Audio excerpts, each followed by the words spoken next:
Welcome to my YouTube channel. Yes अब आज चाहिँ हामी भेट्न जाँदैछौँ बालिन दाईलाई। बालिन दाई भन्ने कि बालिन सर भन्ने खै के भन्ने थाहा भएन, तर जे भए पनि भेट्न जाँदैछौँ। एकदम एउटा आशा अनि भरोसा भनेको उही माथि लाउँछ, अरू कोही माथि लाउँदैन। लिडरशिप क्वालिटी चाहिँ बेस्ट छ। भोट चाहिँ अब झ्याप्प लाएर घन्टीमै हाल्नुपर्छ सबैजनाले है। यस यस यही हो मेरो। स्टे ट्युन गाइस, देखाउँछौँ हामीले। हामी त चल्दै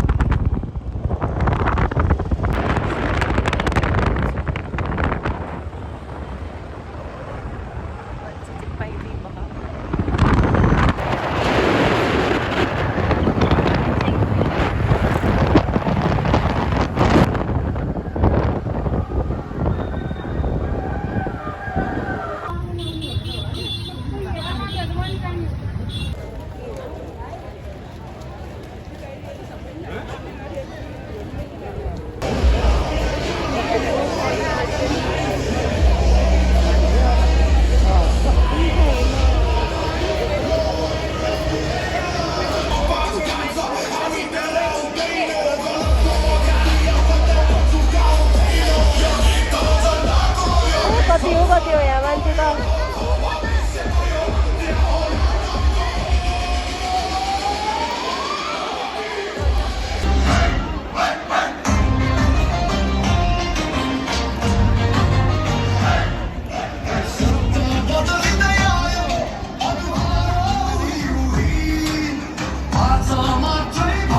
र बालिन लगाएको भएर यहाँ कुर्दै अनि सबैजना अगाडि नै बस्नु कि देखिँदैन।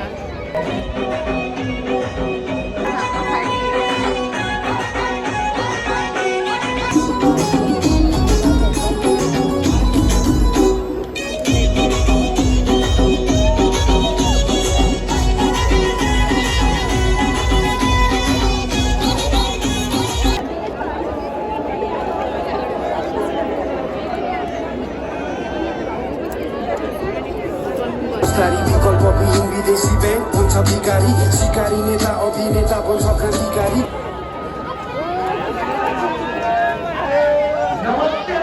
महानुभावहरू बस्दिनु होला, अनुरोध गर्न चाह्यो भने हाम्रो यहाँ चाहिँ अब के अरे सांस्कृतिक कार्यक्रम हुँदैछ है। अब हुन स्टार्ट हुँदैछ। हामी यहाँ उभिएर थकेर आएर मर्ने बेला भयो। सन्च नभए पनि यहाँ अफिस बिदा लिएर म यहाँ आएको, बिदा लिएर अफिस बिदा लिएर सन्च नभएर यहाँ मान्छे मर्ने बेला भयो नि। बालेनलाई देख्न पाइन्छ भनेर सपोर्ट गर भनेर आएको। बालेन नै आउँदैन। 12 बजे बालेन आउँछ भनेर 2 बजिसक्यो, अझै आउँदैन। के नि हो अब मान्छे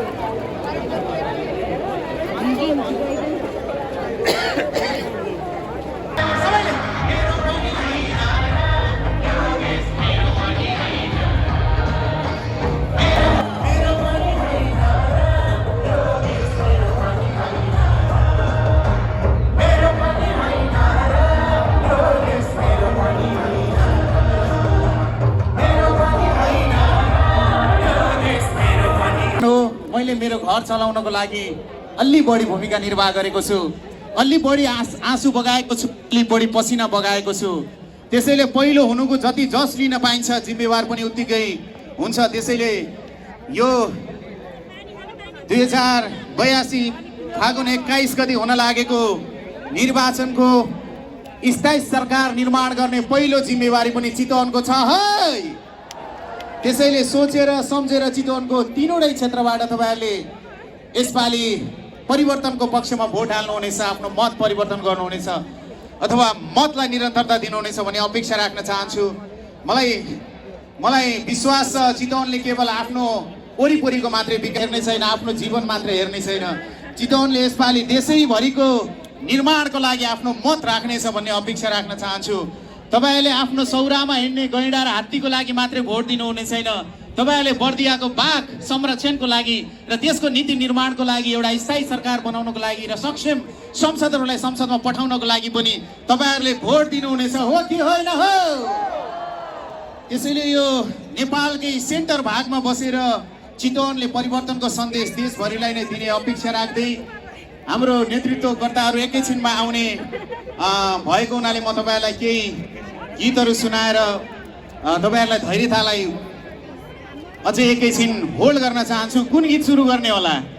पिर पारेर हुनसम्म भन्छ, सुने न, जानीलाई नजाऊ भन्न नसकिने रहेछ, बस्नीलाई पिर पारेर हुनसम्म भन्छ, जानीलाई नजाऊ भन्न नसकिने रहेछ, तिम्रो मायाले मलाई, तिम्रो मायाले मलाई पिर दियो, कमलो मुटु कमलो छाती चिर दियो, चिर दियो, तिम्रो मायाले मलाई पिर दियो। मैले रिसेन्टली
वरिष्ठ नेता बालेन्द्र शाहलाई आसन ग्रहणका लागि आग्रह गर्दछु। ओखाली दिने जनमत संग्रह हो।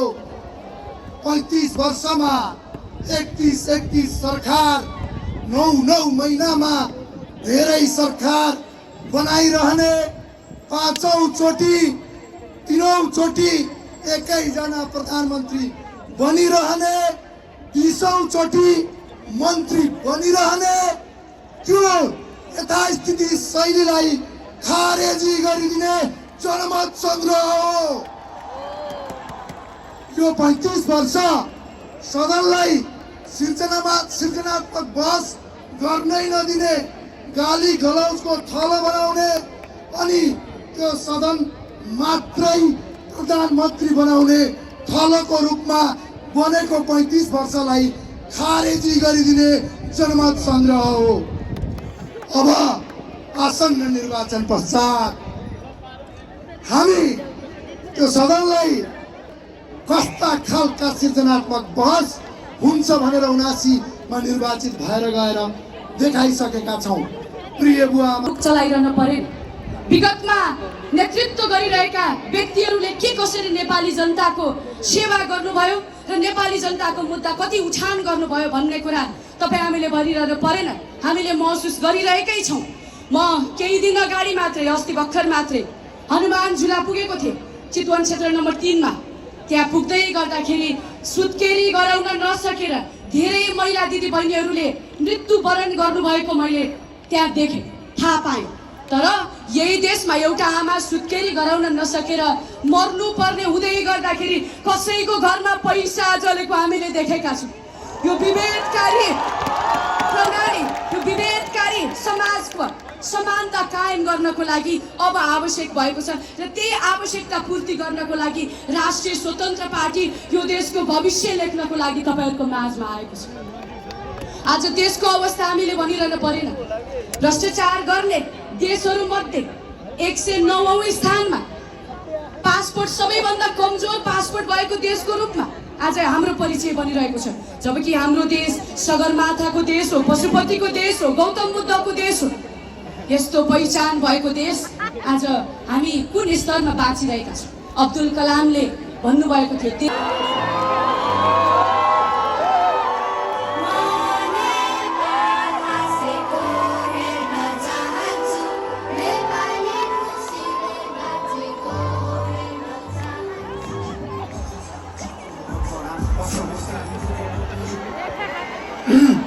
नमस्ते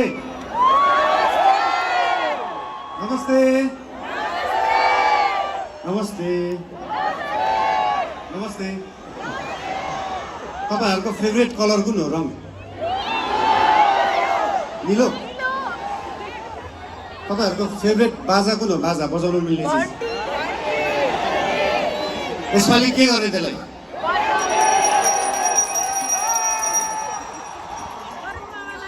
अघि प्लेनबाट ल्यान्डिङ गर्नु राष्ट्रिय स्वतन्त्र पार्टी जस्तै।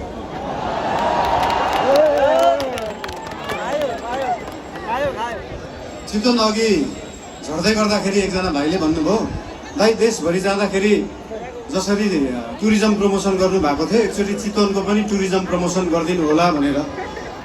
मैले भने मेसीलाई फुटबल खेल्न सिकाउनुपर्छ, रोनाल्डोलाई फुटबल खेल्न सिकाउनुपर्छ। हाम्रो चितवनका हाम्रा थारू समुदायमा भएका होमस्टेहरू रिसोर्टहरूमा देख्न सकिन्छ कि यहाँको उत्पादन, यहाँको लुगा, यहाँको म्युजिक, यहाँको खानेकुरालाई कसरी उहाँहरूले टुरिज्म प्रमोसनको लागि उहाँहरूले विश्वमा चिनाउनु भएको छ। त्यो हेर्दाखेरि चितवनले चाहिँ देशलाई टुरिज्म प्रमोसन सिकाउनुपर्छ। घरमा खाने आफ्नो लोकल खाना, आफ्नो लोकल परिकार घरमा खाने, त्यो लोकल परिकारलाई एउटा इन्टरनेसनल क्युजाइनको रूपमा उहाँहरूले प्रस्तुत गर्न सक्नु भएको छ। त्यो पुरै देशले सिक्न जरुरी छ, त्यसलाई चाहिँ चिर्न जरुरी छ। नेपालमै उत्पादन भएको सस्तो बिजुलीलाई नेपालकै सस्तो कोल्ड स्टोरमा सिजनको बेला जुन बेला तरकारी सस्तो हुन्छ त्यो बेला स्टोर गरेर राख्यो भने भोलि महँगी हुने सिजनमा सेम मूल्यमा बेच्न सकिन्छ। किसानले पनि मूल्य पाउँछ, खाने मान्छेले पनि सस्तोमा तरकारी किन्न सक्छ। त्यो गर्न चाहन्छ हामी। तपाईँहरूले याद गर्नु भएको छ देशभरि जुन लामो दूरीको यातायात ट्रकहरूमा नारायणी लेखा हुन्छ, याद गर्नु भएको छ नम्बर प्लेट?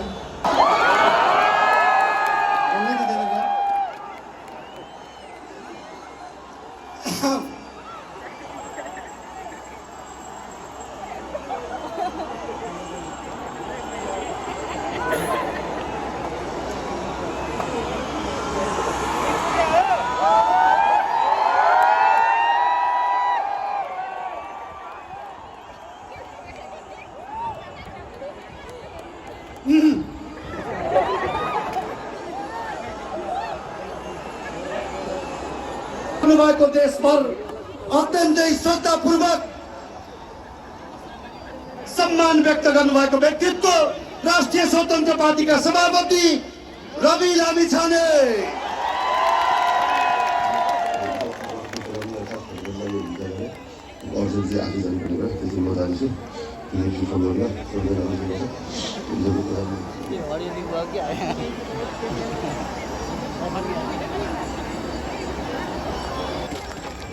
हाम्रो चितवनमा स्वागत छ बालेनजी।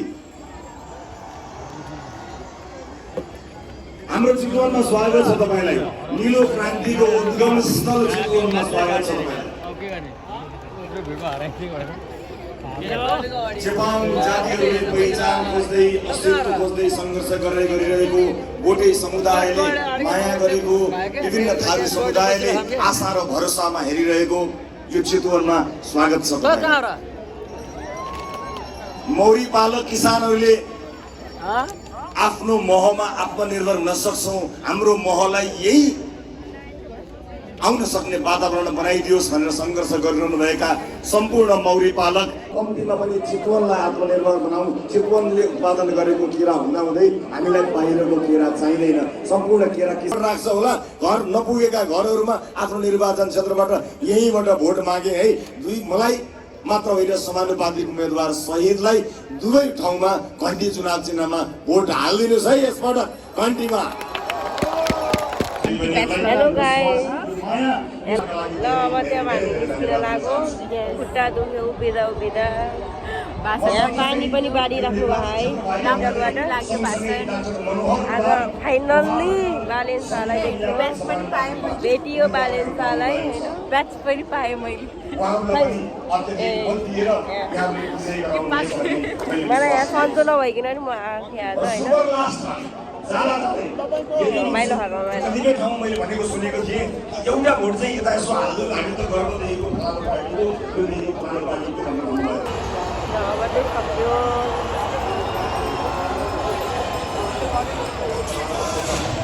चितवन जिल्ला जिल्ला खास त्यहाँसँगै प्रत्यक्ष लडेका चितवनकै साथीहरूको पनि मैले भनिरहनुपर्छ हरि ढकालजी हुनुहुन्छ यहाँ सदनमा किसानको लागि सबभन्दा चर्को आवाज उठाएको बोल्दा बोल्दै माइक काटिएको हरि ढकाल सोभिता गौतम हुनुहुन्छ सोभिता गौतम 3 नम्बरमा चितवन 3 मा हुनुहुन्छ अघिल्लो पटक 2